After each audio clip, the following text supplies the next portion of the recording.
तो देखिए ये हमारा मॉडल है जिसको हमें क्रिएट करना है अपना 3D में। ठीक है, कैटिया में 3D स्टार्ट करने जा रहे हैं। अब स्टार्ट करने के लिए हमारे पास अगर आप देखोगे तो नंबर 1 एलिमेंट में हमारे यहाँ पे क्या दे रखा है, एक बटरफ्लाई वर्ब असेंबली दे रखी है। उसका एक असेंबली यूनिट की ड्राइंग दे रखी है। यहाँ पे एक इंटरनल व्यू दे रखा है हमारे बटरफ्लाई वेल्व का। ये नीचे हमें एक solid model of the body दे रखा है। ठीक है, राइट साइड में अगर आप देखेंगे तो यहाँ पे top view of the body दे रखा है, यानी कि हमारे पास हमें एक असेंबली क्रिएट करनी है, बट असेंबली क्रिएट करने से पहले हमें उनके इंडिविजुअल मॉडल्स तैयार करने पड़ेंगे। मॉडल्स में सबसे पहला हमें जो मॉडल तैयार करना है वो हमारा कौन सा है, solid model of the body है जो हमें क्रिएट करना है। ठीक है, बॉडी का मॉडल क्रिएट करना है। अब इसमें ये हमें एक आइसोमेट्रिक व्यू में दिखा रखा है, कंसेप्ट व्यू, कि किस तरीके से ऑब्जेक्ट हमारा रहेगा। यहाँ पे अगर हम देखेंगे तो इनके अलग अलग व्यूज दिखा रखे हैं, जैसे ये टॉप व्यू दिखा रखा है, नीचे फ्रंट सेक्शनल फ्रंट व्यू दिखा रखा है, और यहाँ पे एक आपका इसका साइड व्यू दिखा रखा है। ठीक है, अब पहले हम मॉडल देख लेते हैं कि एक्चुअल में शेप किस तरीके से बना हुआ है हमारा। अगर हम देखें तो यहाँ पे हम देख सकते हैं एक सिलेंडर आ रहा है हमारा। उसके ऊपर टॉप में यहाँ पे आप देखोगे तो एक फ्लैंज बन के आ रही है ना। सिलेंडर आ रहा है, उसके टॉप में फ्लैंज की होल्स आ रहे हैं हमारे। सिलेंडर के डायमीटर्स आपके अलग अलग हैं। डायमीटर अगर हम देखेंगे तो 194 और 140 का आउटर रेडियस दे रखा है। ठीक है, अच्छा, अगर अभी हम जब हम कैटिया स्टार्ट करेंगे तो कैटिया में 2D से 3D में कन्वर्ट करने का पहला हमारा टूल होता है। यहाँ पे अगर हम आएंगे तो हमें यहाँ पे मिलता है पैड। ठीक है, पैड क्या करता है, जो भी आप शेप बनाओगे वो उसको हाइट देगा। यहाँ पे हम क्लियरली ऑब्जर्व कर सकते हैं जो सिलेंडर है उसकी जो हाइट है वो ज्यादा है कंपेयर टू दिस फ्लैंज। इसकी हाइट हमारी क्या है, कम है। ठीक है, पैड की हाइट जो है वो हमारी कितनी है, 225 है, और जो फ्लैंज है उनकी हाइट कितनी है, 32 है। अच्छा, तो क्योंकि दोनों की हाइट अलग अलग है तो दोनों को एक साथ नहीं क्रिएट किया जा सकता, दोनों को स्टेप बाय स्टेप अलग अलग क्रिएट करना पड़ेगा। तो सबसे पहले हम ये वाला बेस सिलेंडर बॉडी तैयार करते हैं। तो सिलेंडर के लिए हमें क्या करना होगा, सर्किल क्रिएट करना होगा।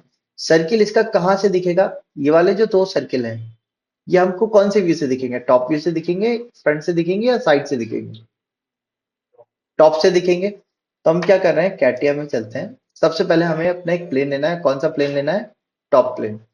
टॉप प्लेन पे हमने क्लिक किया और क्लिक करने के बाद यहाँ पे हम स्केच पे चले गए।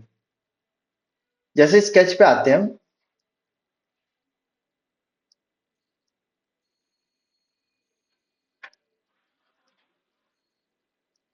स्केच पे आने के बाद हमने यहाँ से सर्किल लिया। हमने कितने सर्किल बनाए, दो सर्किल बनाते हैं।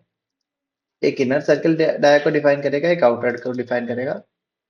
डायमेंशन पे गए, डायमेंशन जाके इनर को सेलेक्ट करा, इधर रखा, डबल क्लिक करके ड्रॉप किया, 194 डाया का दे दिया।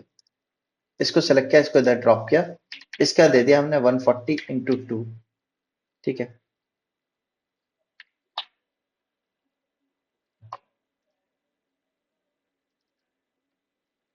मैंने इसके डाया को चेंज करके रेडियस कर दिया और इसको लिख दिया 140। अब देखो दो सर्किल हमारे क्रिएट हो गए। ठीक है, अच्छा, दो सर्किल क्रिएट करने के बाद हमने यहाँ से स्केच से एग्जिट कर दिया। बाकी और शेप नहीं बनाएंगे इसमें। 2D अगर आप टॉप व्यू में देखोगे तो और भी शेप्स एलिमेंट हैं हमारे बने हुए, हम इनको क्रिएट नहीं कर रहे हैं। ठीक है, हम क्या कर रहे हैं, खाली सिर्फ अपना स्टेप बाय स्टेप बना रहे हैं। तो पहले स्टेप में हमने अपनी ये दोनों 2D जो सर्किल थे हमारे ये हमने क्रिएट कर लिए। इनको क्रिएट करने के बाद हम यहाँ से क्या करते हैं, वर्क बेंच से एग्जिट कर देते हैं। क्यों एग्जिट कर रहे हैं, क्योंकि हमने मॉडलिंग का काम अब करना है। तो 2D वाले वर्क बेंच से बाहर आना पड़ेगा, देन ही हमें मॉडलिंग के टूल दिखाएगा कैटिया।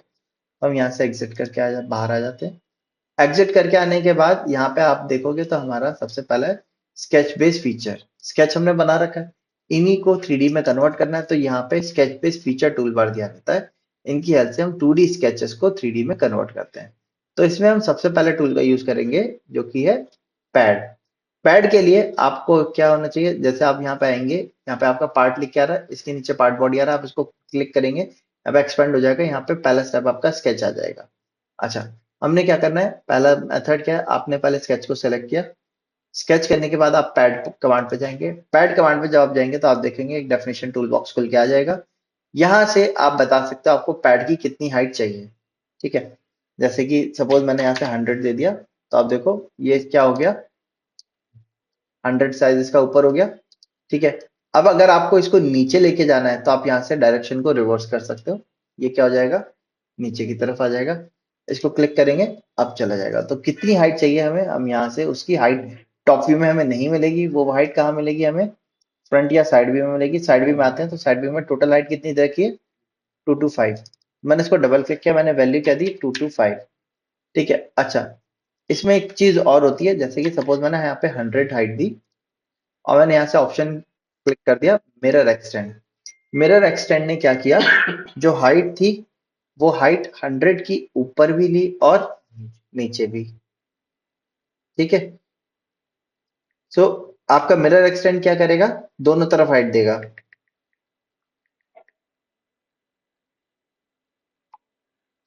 ठीक है, अब आपको हाइट कितनी चाहिए टोटल, हमें चाहिए 225। तो मैंने इसको क्या किया, डबल क्लिक किया, 225 लिखा, डिवाइड बाई 2 कर दिया।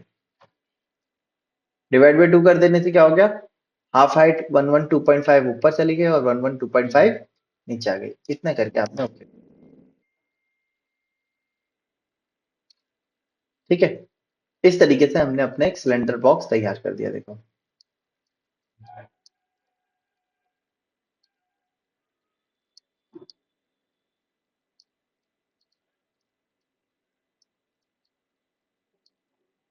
हो गया तैयार हमारा सिलेंडर बॉक्स। अच्छा, अब इसके बाद नेक्स्ट इस पे आते हैं। नेक्स्ट क्या है, ऊपर आप देखोगे यहाँ पे फ्लेंजेस बन रहे हैं। ठीक है, अब नेक्स्ट काम क्या करना है, हमें अपने ये फ्लेंज तैयार करने हैं। फ्लेंज तैयार करने के लिए हमें जो भी वर्क करना होगा टॉप पे करना होगा। तो टॉप सरफेस को एक्टिव करना होगा। एक्टिव करने के लिए हमने क्या किया, टॉप फेस को क्लिक किया और क्लिक करके यहाँ से हमने स्केच टूल पे क्लिक कर दिया। हमारा देखिए स्केच टूल एक्टिव हो गया। ठीक है, स्केच टूल एक्टिव हो गया हमारा। क्या करना है फिर से देखिए, हमने ये बना दिया था। अब जो हमें फ्लेंजेस तैयार करने हैं वो फ्लेंज हमारे कहाँ पे बने हुए, टॉप सरफेस पे बने हुए। तो हमें क्या करना होगा, पहले टॉप सरफेस को क्लिक करना है और टॉप सरफेस को क्लिक करने के बाद स्केच टूल पे क्लिक कर देना है ताकि हम उस पर काम कर सकें। ठीक है, क्योंकि 2D स्केचिंग करने के लिए हमें किस चीज की जरूरत होती है, प्लेन की जरूरत होती है। तो वो प्लेन हमें यहाँ से मिलता है। अगर आपने कोई 2D ऑब्जेक्ट को 3D में कन्वर्ट किया है, उसके ऊपर का सरफेस देखिए फ्लैट सरफेस मिल रहा है हमें। तो इस फ्लैट सरफेस को आप एज अ प्लेन ट्रीट करवा सकते हो। लेकिन जैसे ये वाले सरफेस की बात करें हम, ये जो सरफेस है ये राउंड है। ऐसी इसका इनर सरफेस भी क्या है, राउंड है। आप राउंड एलिमेंट के ऊपर स्केचिंग नहीं कर सकते बाय डिफॉल्ट। स्केचिंग करने के लिए एक फ्लैट सरफेस हमारे पास होना चाहिए। सो फ्लैट सरफेस हमें यहाँ पे मिल रहा है। ठीक है, राउंड सरफेस पे अगर आप क्लिक करेंगे तो आप स्केच पे क्लिक भी करोगे तो वो देखिए स्केच नहीं कर रहा आपका। ठीक है, स्केचिंग के लिए पहला बेस रूल क्या होना चाहिए, एक फ्लैट सरफेस होना चाहिए या फिर एक प्लेन होना चाहिए। ऊपर का सरफेस ये फ्लैट है, मैंने इसको क्लिक किया और क्लिक करने के बाद क्या किया, स्केच पे क्लिक कर दिया। क्यों, क्योंकि फ्लैंजेस हमारे ऊपर बने हुए हैं। तो हमने इसको क्लिक करके स्केच पे चले गए। अब हम यहाँ पे क्या करेंगे, नेक्स्ट स्टेप में अब आप देखिए यहाँ पे एक चीज नोटिस कर सकते हो कि पैड 1 लग गया। पैड 1 के अंदर पार्टिसिपेट किसने किया, स्केच 1 ने। अब जो स्केच बना रहे हैं वो हमारा उसका नाम क्या आ रहा है, स्केच 3। ठीक है, बाद में इसको भी हम पैड से कन्वर्ट करके फ्लंज तैयार कर लेंगे। तो ऐसे स्टेप बाय स्टेप हमारे क्या होंगे, प्रोसेस बढ़ते जाएंगे। अच्छा, अब यहाँ पे हमें जो बनाना है, क्रिएट करना है, उसकी डिटेल हमें कहाँ दी हुई होगी, यही टॉप व्यू में दी हुई है। टॉप व्यू में हम यहाँ पे सर्किल क्रिएट करते हैं। सर्किल कमांड पे गए, यहाँ से सेंटर पॉइंट ये दिया, फर्स्ट पॉइंट, सेकंड पॉइंट ये दे दिया। दो सेंटर से हमने सर्किल तैयार कर लिए। प्रोफाइल बार पे गए, यहाँ से लाइन ली हमने स्ट्रेट। स्ट्रेट लाइन यहाँ तक कनेक्ट करा हमने, एस्केप कर दिया। एस्केप करने के बाद मैंने इस लाइन को क्या करा, मिरर कर दिया इस हॉरिजॉन्टल एक्सिस के अबाउट। इधर भी मिरर हो गया। ठीक है, अच्छा अब अगर हम प्रोफाइल को देखें, पहले मैंने तो इसको सेलेक्ट करके क्या कर दिया, हॉरिजॉन्टल कंस्ट्रेंट लगा दिया।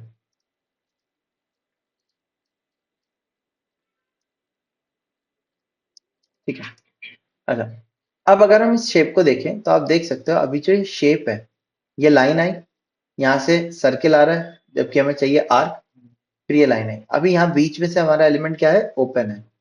ठीक है, तो पहले तो हमने एक काम किया, इस शेप को ट्रिम कर दिया। अब देखो ये सर्किल जो है ये क्लोज्ड है। ठीक, पैड करने के लिए पहली रिक्वायरमेंट क्या होनी चाहिए, हमारा लूप जो होना चाहिए वो क्लोज्ड होना चाहिए, सबसे पहली चीज। क्लोज्ड होगा तभी आगे का काम होगा। ओपन प्रोफाइल को पैड बाय डिफॉल्ट हम नहीं करते क्योंकि वो थिकनेस में एक्सट्रूड होती है। अब ये दूसरा वाला लूप जो है, अगर आप देखोगे ये लाइन आई, ये आर्क आया, फिर ये लाइन आई। अब यहाँ बीच में से क्या है, ये ओपन है, हमें इसको बीच में से कवर करना होगा। तो कवर करने के लिए हम क्या कर रहे हैं, यहाँ से सर्कल कमांड पे गए, सेंटर पॉइंट मैंने यहाँ दिया और इसके लाइन पे जाके क्लिक कर दिया। अब ये पूरा क्लोज हो गया, ये भी क्लोज हो गया, लेकिन इन दोनों में आपस में क्या हो रहा है, इंटरसेक्शन हो रहा है। तो मैंने यहाँ से रबर पे क्लिक करके वापस से इसको क्लिक कर दिया। अब इससे क्या हो गया, ये सेगमेंट इतना हमारा क्लोज हो गया। अच्छा, अब डिफाइन तो कुछ नहीं है, डिफाइन कर लेते हैं। स्मार्ट डायमेंशन पे गए, सर्किल को सिलेक्ट किया, इधर डिफाइन किया। इनर वाला सर्किल हमारा रेडियस की जगह डायमीटर को डिफाइन करते हैं, कितने का है। आउटर वाला सर्किल हमारा आर्क जो है, रेडियस पे कितना, 50। अब ये वाला जो सर्किल है, एक्चुअल में ये सर्किल इसी सर्किल के ऊपर ही तो आएगा।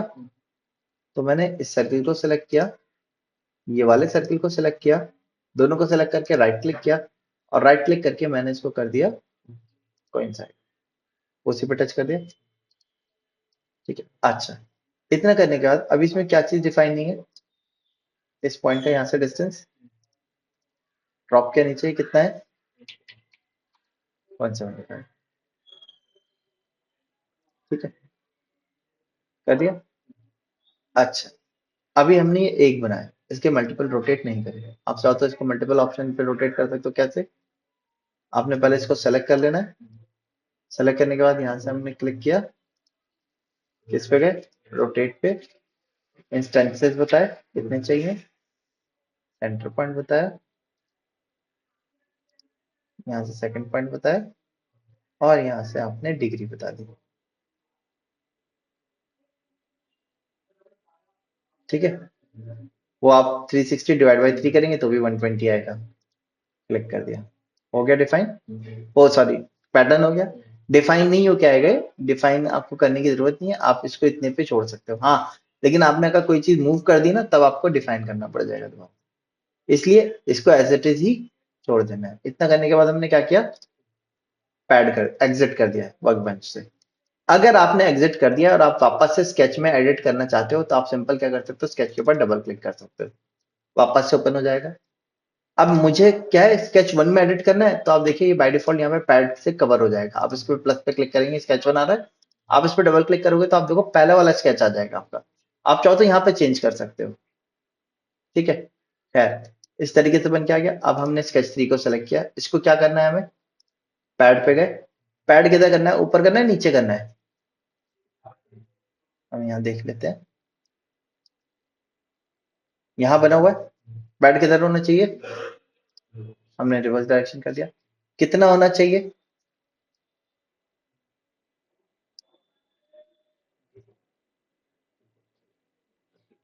32। 32 क्या है, अब देखो ये आ गया यहाँ पे इतना हमारा। अच्छा, इतना करने के बाद नेक्स्ट क्या है, जो फ्लैंज ऊपर आ रही है हमारी, यही फ्लैंज हमारी कहाँ है, नीचे भी है। क्या करें, मिरर, यही करना चाहिए। अभी हमने इससे पहले 2D मिरर देखा था, अब हम 3D मिरर भी देखने जा रहे हैं। 3D मिरर मिलता है हमें ट्रांसफॉर्मेशन फीचर में।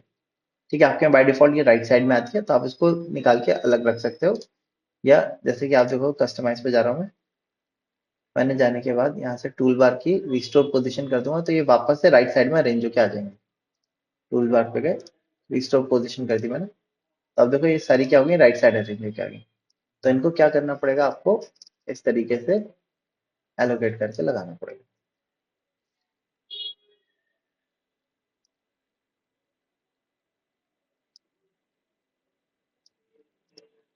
ठीक है, अच्छा, अब किस चीज को ट्रांसफॉर्म करना है हमें, तो यहाँ पे अगर आप बॉडी के अंदर देखेंगे तो आपको दो ऑप्शन मिलेंगे, पैड वन और पैड टू।